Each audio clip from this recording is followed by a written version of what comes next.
This video is entirely my opinion, like all of my videos. Not everything is for everyone, and regardless of your thoughts, please keep comments respectful.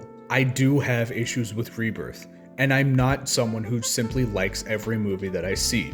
However, I tend to be more positive on this channel because, quite frankly, I think a lot of movies aren't that bad, and there's a lot of genuinely profound writing that I see. Rebirth is simply one example. Jurassic World Rebirth is the 7th entry in the Jurassic franchise, released July 2nd, 2025 to much success. Promising to redirect the series closer to the first two films, Jurassic World Rebirth is a breathtakingly directed return to form for the series, with some of the best dinosaur action in the series, and a character-driven emotional center which exhibits the theme of empathy, healing the mistakes of the past.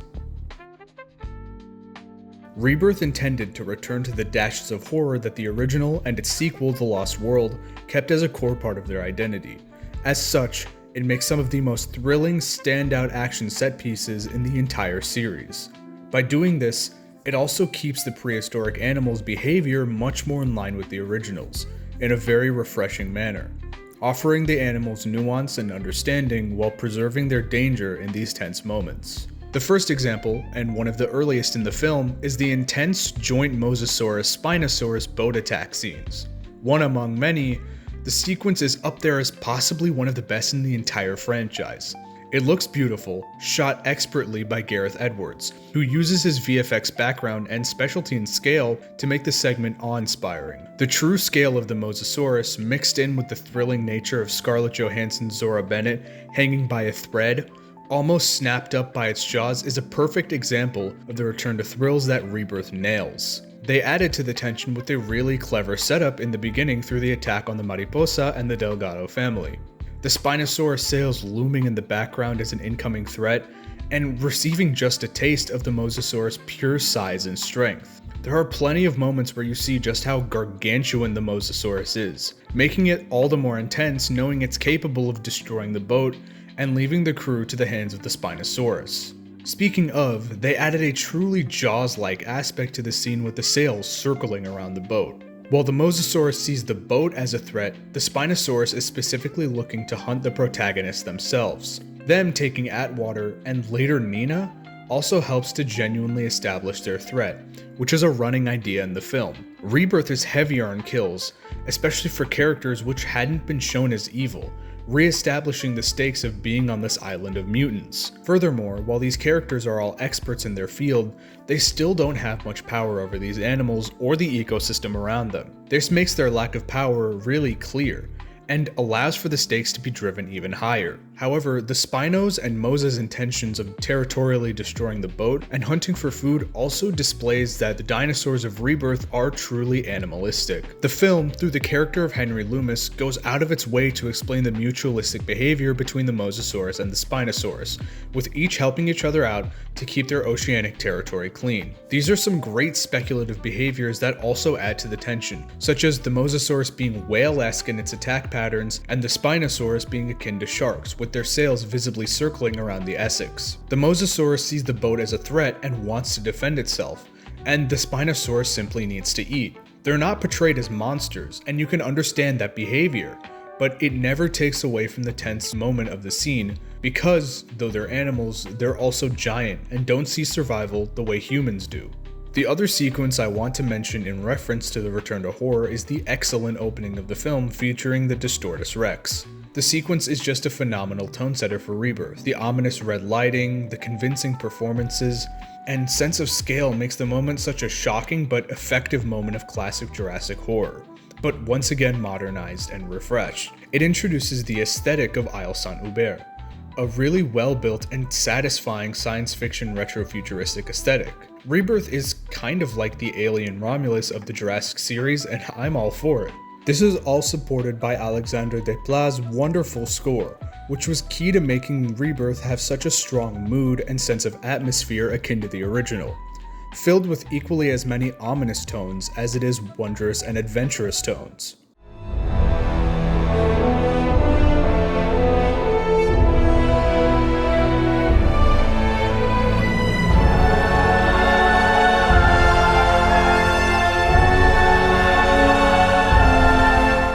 Two more main examples are the T-Rex river sequence, taken almost straight from the original novel, and the Quetzalcoatlus chase sequence. Both are terrifying, with the giant jaws of the Tyrannosaurus snapping at the Delgados and the razor-sharp beak of the Quetz lunging forward at Zora and Loomis. However, their behavior is also clearly shown in a naturalistic fashion. The T-Rex is, more than anything, curious about the raft, and toying with it almost like a cat, calling back to the breakout scene in the original, but in a very different manner. The deafening calls of the Rex and its gigantic nature make the sequence classic Jurassic tension. The Quetzalcoatlus is a mother protecting her eggs, and it sees the protagonist as invaders trying to kill her young. This perfectly matches the mission of the original film, making the portrayal of the dinosaurs terrifying rather than vilifying. This is combined with the truly excellent designs of the film, perfectly mixing the 90s aesthetic Jurassic is known for, and more modern paleo-accurate features.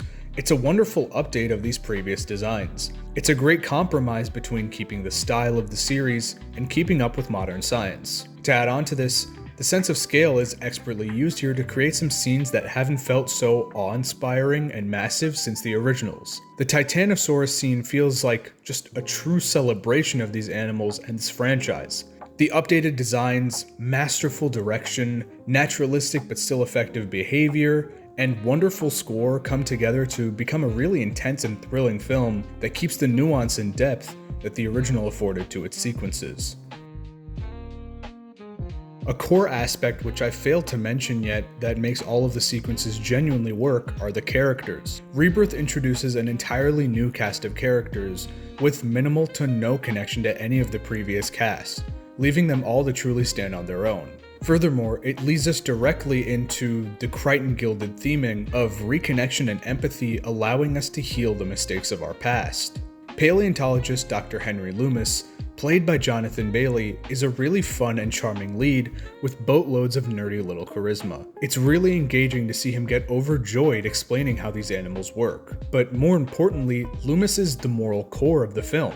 It's through his mildly socially awkward character that the film delivers some of its heartiest ideas. The true powerlessness of humanity and what we do with the leftovers of our precursors are brought up in some of the most powerful scenes in the film through Loomis. The film brings to light many references and cues from the novel, such as the T-Rex river scene, but in particular it once again follows up on Crichton's examination of biotechnology-related ethics.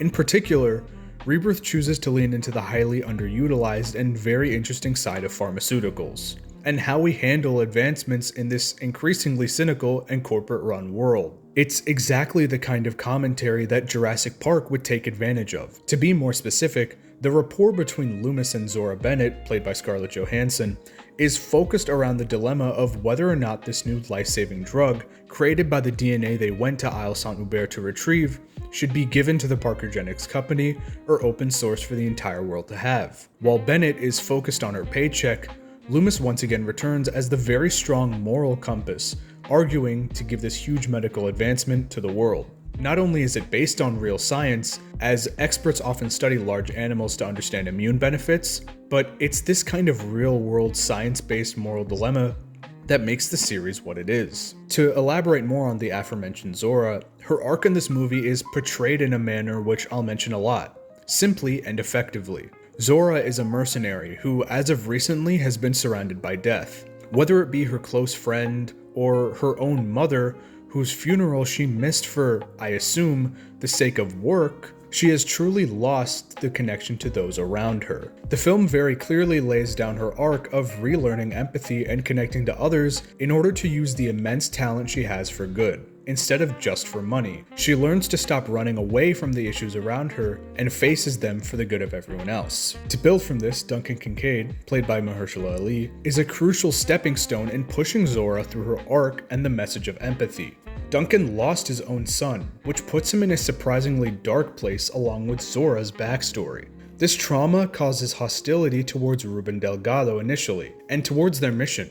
But as the film goes on, he learns to understand and care for the Delgado family as a whole. This brings me to the real thematic idea that ties Rebirth together throughout the entire film: empathy. This movie is about characters relearning empathy in order to heal the mistakes of our past, whether it be from missed family members or genetic experiments gone horribly wrong. In the case of the Delgado family, Ruben, played by Manuel Garcia Rulfo, learns empathy for Xavier, David Iacono, after he'd been taught self-doubt and helped Xavier embrace who he is.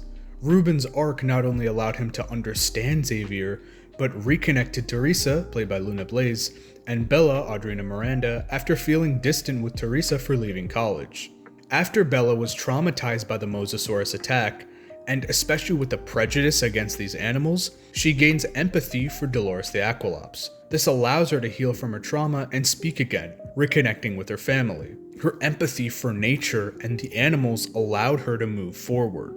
And that's what the dinosaurs are present for, as well as their aforementioned animalistic behavior. The characters are meant to understand these animals and empathize with not only them, but their place in the natural order, aided by the movie's warm and grounded yet colorful visual palette. Them giving these animals the true respect they deserve allows them to help heal the mistakes that InGen made on this island. InGen created mutant dinosaurs that were never meant to be viewed by the public, in an attempt to create an over-sensationalized spectacle through the D-Rex. But these animals are living and breathing creatures that have the same base desires as you or I. Rebirth permits these characters to use what the previous owners of this island left behind, and instead create a scientific breakthrough given to the entire world. Their empathy took the pain left in InGen's demise and used it to help support life. To reiterate, Rebirth isn't exactly the most subtle about these arcs or themes, but there's an admirable quality to how simple yet effective and well shown its messages are.